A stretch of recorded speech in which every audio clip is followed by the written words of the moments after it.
Well, here's my kid's 99 Honda Civic. My kid that's in college. Pretty much ever since college started here, the first semester in September, he's had intermittent troubles with this thing, just plain stalling driving down the road for no reason. Really haven't had the time to work on it until now. He's home for Christmas holiday for another couple of weeks. Did a little bit of searching around on the internet and came to find out that these cars have a problem with the ignition switch. So we disassembled this ignition switch. It's actually pretty easy to do. It just basically bolts into right there. There's two little screws that unbolt it. Then it unplugs from back in there near the fuse box. And the only pain was getting these out of the connector rather than trying to get that back up in there, which is pretty tough to get without ripping a whole bunch of stuff apart. But we got it out of there. There's no doubt about it, this ignition switch is no good. See it right here. I've got this connected between the battery in and the ignition, and it is turned on right now as if basically the car should be running. And see what it does. So you're driving down the road, hit a bump, the thing stalls. Start it back up, runs for a while, hit a bump, stalls again. There, now it'll run for a while. Yep, it just stalled. So you can see what was happening there. I guess these cars are famous for having this problem. There's actually a recall on them. And supposedly, if your car had that ignition switch changed, the VIN number there would have some sort of stamping or something on it. I can't remember what it is. I read it once on the internet, but it doesn't look to me like there's anything there. I think that red spot there might have been from my knuckle when I ripped the skin off it. That's blood probably. So anyways, I'm going down to the auto parts store and getting a new one of these, and we'll put her in here in a little bit. It'll probably run pretty good. Already had to replace the radiator on this thing.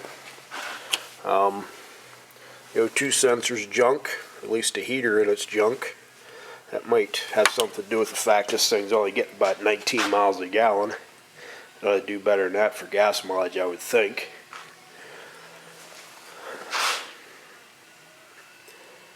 So we'll get this thing back together and hopefully it'll run, and maybe I won't have to mess with it for a while.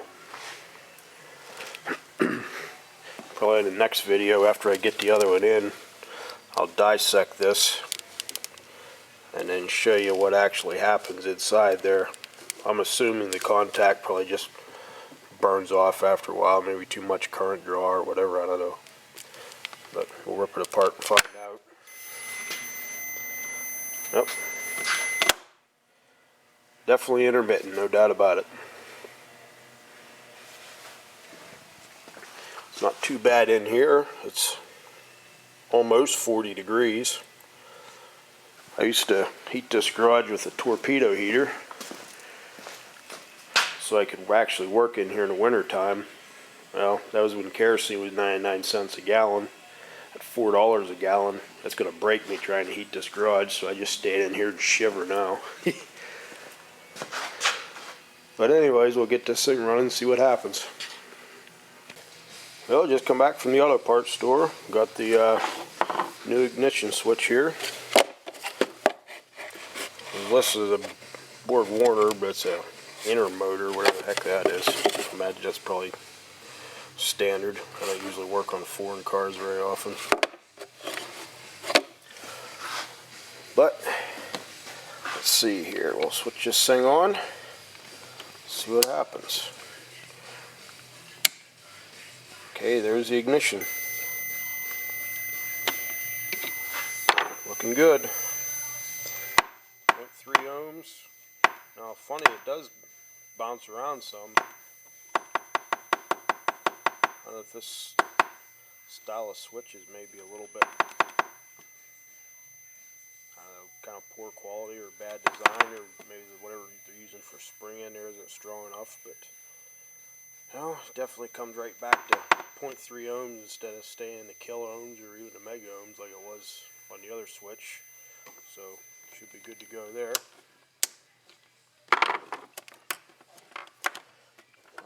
One thing that you'll need to do if you're changing one of these switches is there's several wires that go up into the steering column I talked about earlier. I'm not sure what they're for, whether they're for the airbag or what. Oh, by the way, it's always a good idea to disconnect the battery before you start digging around and stuff like this. But those wires need to go back into this connector, so you want to mark where they come out of. And also you'll notice when you look at the color codes on here, there's actually two of them that are identical. There's a blue with a white stripe and another one that's a blue with a white stripe, and they both have like a silver dot on them. So I marked the one just with a generic marker number 3. And then on my little piece of paper, I made my little diagram on. I just labeled that as a number 3.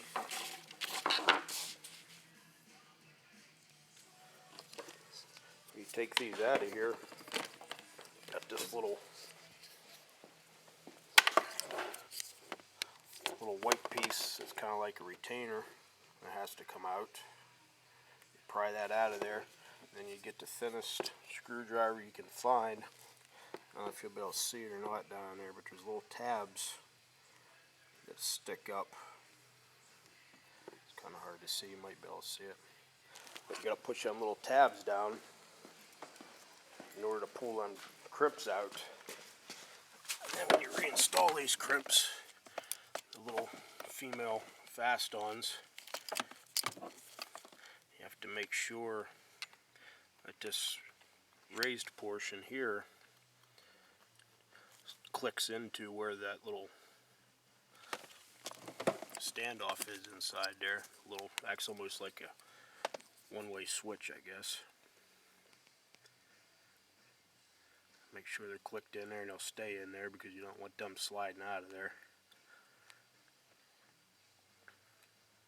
Then once you get them in there, then you can slide this little white retainer back in. It just snaps out. There's a little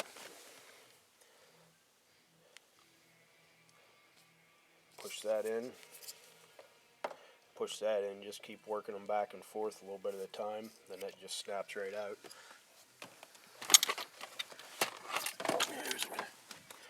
Here's the old one. See how that goes? You put that in last after you get all the other wires in.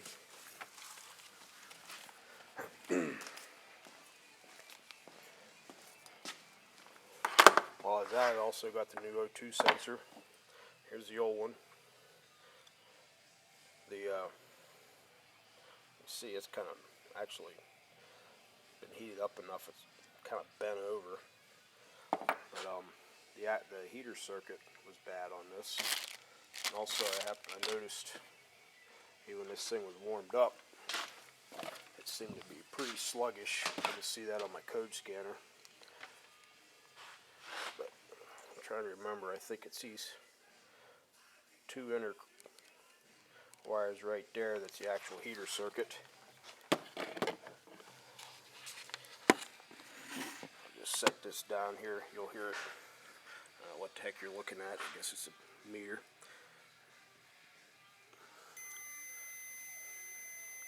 About 8.6 ohms for the good one.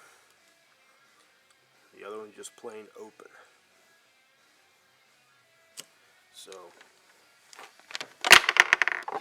hopefully a combination of that heater circuit being on there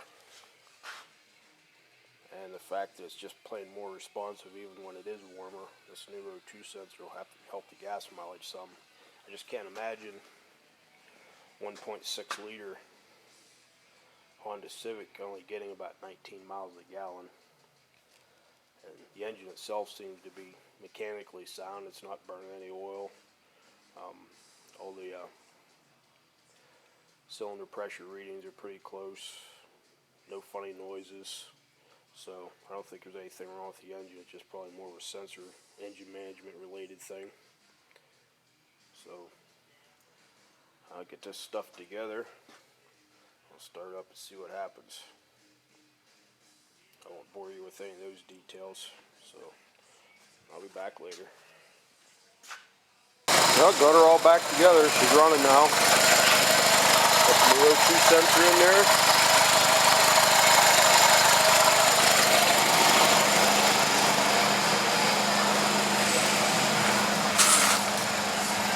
The new ignition switch on.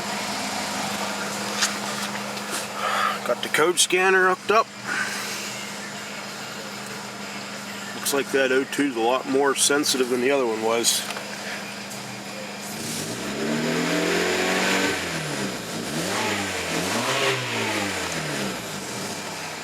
Yep. It's responding pretty quickly. That other one didn't hardly move at all, and it took forever when it did. So hopefully this will help the fuel mileage.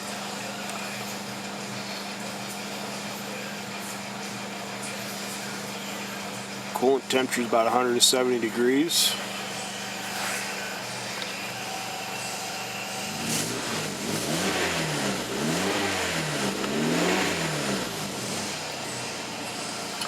Not sure that map sensor is very responsive. That might be the next thing I'll look into. Those numbers just don't quite look right to me.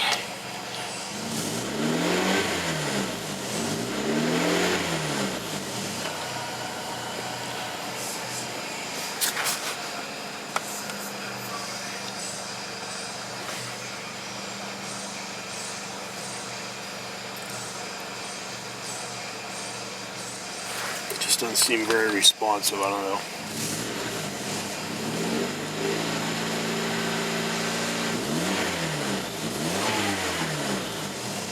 There, now it does seem a little more responsive. So that might be the next step. Kind of like to get this thing back to 30 miles a gallon like it ought to be. And see how that O2 sensor goes, and I'll look into that map sensor. I'm not spending thousands of dollars on this car, but at the same time it ought to be at least reliable so he can get where he needs to go. But anyways, as you can see, it's still a rat's nest underneath there. When he comes back from wherever he's at, he's going to put that together. Got all his stereo stuff all connected in there. I don't know where the heck most of the stuff even goes. I can figure it out, but you know, it's his car. He needs to just finish it up. Anyways, I think it's going to work good now as far as the ignition switch itself goes. So if you got a Honda with this vintage and the thing keeps stalling, you might want to look into that. Next thing I'm going to do is I'm going to dissect that switch, see what actually happens there. I'm assuming the contact probably just plain corrodes or burns off or whatever, but well, we'll see here in a second as soon as I get it ripped apart. Well, rip this switch apart. It's definitely pretty cruddy looking. This contact right here is the ignition one. You can see right where it normally rides, there's looks like there's quite a bit of burning there. So there's no doubt about it, it was a high resistance connection. There's the other end that was supposed to be making or breaking. It's pretty wore too. That's actually wore kind of half flat. So overall, looking at this is kind of a chintzy design in my opinion, but well, not much I can do about it. Bought a new one. The other one lasted for, what, 13 years? This car won't be around in 13 years, so hopefully I won't have to worry about this again. Well, that's pretty much going to be it for this little project. he gets home, he can put her back together, and I'm done with it. Oh, one more thing. This is a little bit off topic, but if you've got a code scanner, it wouldn't be a bad idea to remove the batteries in between using it.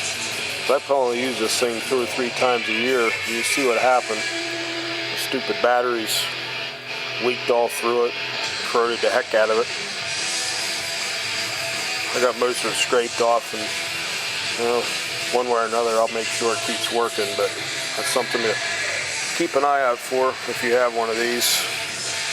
If you don't have a working garage where you're making money, like I'm just basically, I guess, a hobbyist or whatever you want to call me. But I only use this thing 2 or 3 times a year, and those batteries will definitely die and then leak all through it. So make sure you pull them out in between uses if you're just using it a couple times a year like I do. Alright, that's it.